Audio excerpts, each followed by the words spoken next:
An open marriage will save us. You're just too insecure to see it, she scoffed. So I let her save us alone, filed for divorce, and disappeared. Now she's desperately tries to come back, but I feel absolutely nothing. Hey viewers, before we move on to the video, please make sure to subscribe to the channel and hit the like button if you want to see more stories like this. Thanks. I'm not the kind of guy who ever thought he'd end up on Reddit. I work a regular job, live below my means, and had what I thought was a stable marriage. We didn't scream at each other. We didn't cheat. We had a joint calendar, a shared grocery list, and a stupid Sunday morning routine that involved burnt pancakes and her reading the headlines out loud to me while I pretended to care. Her name's Vanessa. We were together 8 years, married for 5. She was finishing up her master's when we met, and I supported her through all of it, both financially and emotionally. She was the kind of woman who got stressed if her coffee order was wrong, and I was the guy who'd fix it without making a fuss. That's how we worked. Or so I thought. In the beginning, she used to talk about how much she admired my consistency. You're so grounded, she'd say. I need that. I was the guy who brought structure to her chaos, who made sure her tires were rotated and her tuition was paid on time. I was reliable, and for a long time, I thought that was enough. The changes started slow. First, she stopped asking me to pick her up from work. Then she started going out more on weekends, always with vague explanations. Just drinks with some coworkers, or Trish needs girl time. No big deal. I didn't think much of it. But then the new language started. Have you ever thought about how unhealthy monogamy really is? She asked one night while folding laundry, like she was commenting on the weather. I laughed, thought she was joking. She wasn't. Over the next few weeks, she started dropping words like non-traditional, fluid relationships, evolved connection. She sent me a podcast episode called Rewriting the Marriage Script and said it really opened her mind. I listened to 10 minutes before shutting it off. The host sounded like someone who'd burned through 3 marriages and decided he was just smarter than everyone else. One night, she came home buzzed from a birthday party I hadn't been invited to. I was already in bed. She sat on the edge and said, "You know, I read that people in open marriages report higher satisfaction. More trust, even. Isn't that wild?" I didn't say anything. I just looked at her. She smiled like she was trying to warm me up to the idea. I felt cold anyway. That was the first moment I knew something was wrong. Not suspicious wrong. Not yet, but off. Something had shifted. She wasn't talking with me anymore. She was testing me. Floating trial balloons. Seeing how much I'd take. Looking back, I don't know how I stayed so calm. Maybe I didn't want to believe it. Maybe I was still hoping it would blow over. That she was just going through a phase. Turns out, it was me who'd been in a phase of denial. About a week after the laundry comment, I came home from work to find the dining table set. Candles. Wine. That overpriced Thai place she only ordered from on special occasions. She was in a dress. Not lingerie, not seductive, just intentional. Too intentional. I didn't sit. I just looked at her and asked, "What's going on?" She smiled like I was a child she had to explain the world to. "Can we just sit and eat first?" We ate. She talked about her day. I nodded and didn't hear a word. My body was in the room, but my head was already miles away. I knew this wasn't about dinner. Something was coming, and she was patting it with spring rolls and jasmine rice. Finally, as she poured herself another glass of wine, she sighed like she'd just completed some emotional labor. "I want us to consider an open marriage." She said it slowly, carefully, like she was guiding me through a sensitive topic. I didn't flinch. I didn't speak. I just stared at her. She mistook my silence for an invitation. "I've been doing a lot of reading," she continued. "There's this study that shows couples in open marriages report higher levels of trust and intimacy. They choose each other every day, rather than just staying together out of obligation." Still, I said nothing. She leaned forward, elbows on the table, voice softening. "An open marriage will save us. You're just too insecure to see it." There it was. The line. I looked at her for a long time. Not angry, just stunned. Not because of what she said. I think deep down, I already knew it was coming. But the way she said it. Smug. Self-righteous. Like she was offering me some enlightened version of love I was too primitive to grasp. "You already found someone, didn't you?" I said quietly. She blinked. "No. I mean, I've talked to people. But nothing's happened." I nodded once. "You sure about that?" "I haven't slept with anyone. she snapped, suddenly on defense. But even if I had, the fact that you're reacting like this just proves my point.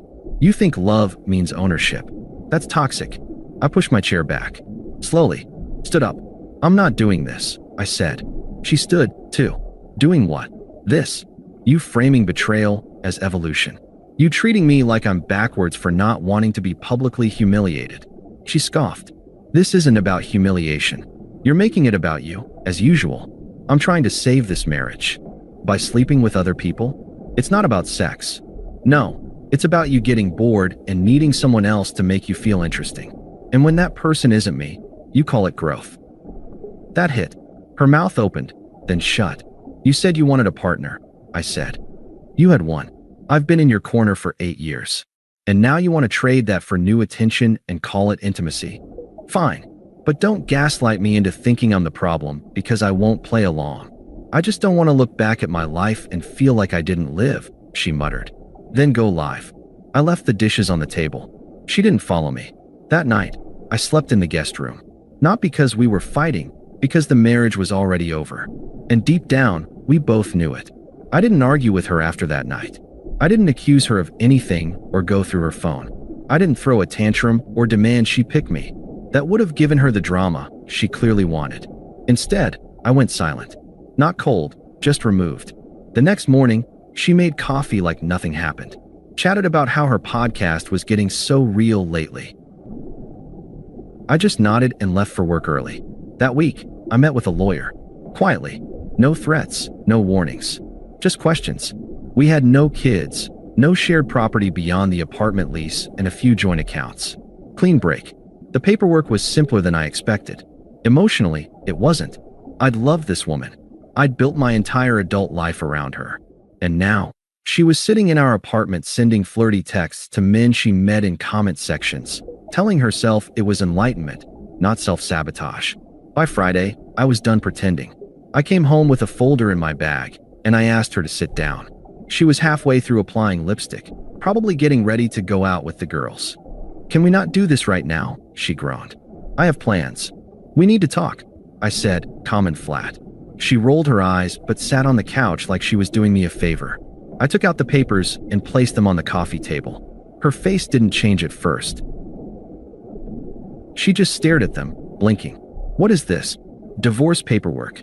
She laughed, like full-on laughed. You're actually serious? I told you. If you want freedom, take it. I'm not standing in your way. Oh my God, she said, standing up and pacing. You're really going to end our marriage because I suggested something progressive? You're so threatened by anything you can't control. I'm ending it because you already did. You just didn't have the guts to call it what it was. She folded her arms. So you're just giving up? No conversation, no compromise. We had the conversation. You said an open marriage would save us, and I said I'm not interested in being disrespected while you explore. You know what? She snapped. You're proving exactly why I had to bring this up. You're rigid, boring, emotionally unavailable, and still not sleeping with other people while married. But maybe that's just me being insecure, right? She threw her hands up. Fine. Go file your little papers. I'll sign whatever you want. But don't come crawling back when you realize no one else will put up with your emotional constipation. I just nodded. That's what I thought, she muttered. You'll be back. They always come back. I won't. That stopped her. I looked her in the eye. You want to feel alive again? Go ahead. But you'll do it alone. I didn't raise my voice. I didn't slam the door. I packed a small bag that night, left the rest behind, and walked out with the same calm she once praised me for. Funny how quiet feels different when you're the one being left with it. I moved into a small one-bedroom across town. Nothing fancy, just mine. Quiet, clean, uncomplicated. The first night alone was weird. I didn't sleep much. Not because I missed her. That part had already started dying months ago. It was the silence, the stillness. No background commentary from her phone. No clinking wine glasses. No podcast hosts rambling about reclaiming feminine energy. Just space. And for the first time in a long time, I realized how peaceful that space could be. I didn't block her right away. I muted her. Let her texts come in like static I didn't need to hear. For the first few days, she didn't send any. I think she expected me to crack. To beg. To say I'd reconsider. I didn't. By the end of the first week, she sent one text. So I guess this is really happening? I didn't answer. A few days later, you seriously just walked away? After everything. Still nothing. That's when the tone started changing. I started hearing from mutual friends. Not the real ones, just the orbiters. The ones who believed in staying neutral. She's going through a lot right now. She thought you'd come around eventually. She didn't think you'd actually leave. I told them the same thing every time. That was the last line. She crossed it, and I don't look back once I'm out. And then the updates started trickling in. Apparently, the guy she was just talking to, he lost interest the minute he realized I was actually out of the picture. The moment there was no husband to rebel against, no tension to exploit, he disappeared. She tried dating apps next, leaning into her freedom. Her words, not mine. According to a co-worker who bumped into her, she looked exhausted and kinda desperate. I didn't ask for more. The apartment we used to share? Too expensive for one person. She tried to get a roommate, but no one wants to live with someone who posts 3 breakup quotes a day on Instagram. I heard through the grapevine that she stopped going out. Then she moved back in with her parents. Apparently, they don't understand her journey either. Meanwhile, I got promoted. I started going to the gym again. I read real books. I made actual meals instead of eating takeout every night because she wasn't in a cooking mood. There was no dramatic transformation, no revenge glow up. I didn't find someone new or suddenly become a millionaire. I just became myself again. Steady, present, unbothered. I started sleeping better. Then, 3 weeks after I filed the paperwork, I got her first real voicemail. Hey, I've been thinking about us, about everything. I know I didn't handle things well. I thought what I was doing would make us stronger. I really believed that. But maybe I was wrong. I miss you. I miss the quiet. I miss the way you made things feel safe.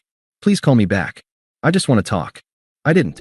I saved the message, though, not to replay it, but to remind myself exactly what it sounds like when a fantasy breaks. It didn't take long after that voicemail for her to show up. I came home from work one evening, gym bag slung over my shoulder, headphones still in, and there she was, sitting on the steps outside my building like this was some indie movie reunion scene. No makeup, hoodie and leggings, pale and visibly anxious. When she saw me, she jumped up like she'd been rehearsing this. "Can we talk?" she said. I didn't answer. I just walked past her and unlocked the front door. "Seriously? You're just gonna ignore me?" I turned back. "I told you. This ended when you decided you needed other people to feel whole. That's not fair," she snapped, stepping closer. "You know I never cheated. I didn't even do anything yet. You wanted an open marriage, Vanessa. You mocked me when I didn't go along with it. That is doing something." She crossed her arms, suddenly shifting gears. "I was trying to save us.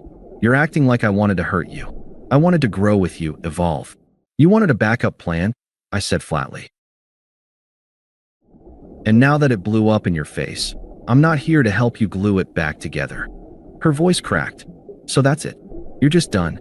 "I've been done." For a second, she looked stunned. Then the rage kicked in. "Wow, you're so cold. No wonder I felt alone in this marriage. You think being stable makes you a man? All it did was make you boring.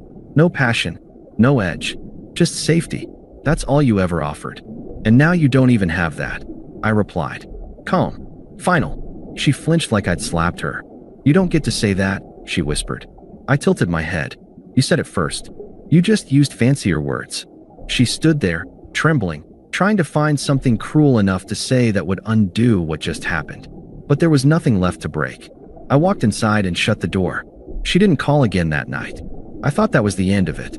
But like most people who live in delusion, Vanessa didn't let go quietly. Over the next few days, she sent a stream of messages. "You can't just walk away from 5 years like that. I know you still love me. You're just scared. This isn't you. You're not this heartless. I thought you were better than this." And finally, "You win. I'll do anything. Just come home." I didn't reply to any of them. I had nothing left to say, nothing I wanted to hear. The last I heard, she was working part-time at a boutique and sleeping on a mattress in her parents' guest room. Her mom reportedly confiscated her copy of Polysecure. Her dad keeps telling her to stop acting like a podcast host and get a real job. Meanwhile, I wake up early, brew coffee, stretch, read, work, walk, sleep well. No drama. No guilt. No walking on eggshells. No wondering who she's texting during dinner. Just peace. I didn't need to win. I just needed to stop playing a game I never signed up for. And in the quiet that followed, I realized something she never did. An open marriage can't save you when one person's already slammed the door shut and walked away without looking back. Thanks for watching. Make sure to subscribe to the channel and hit the like button. What do you think about this story? Share it in the comments.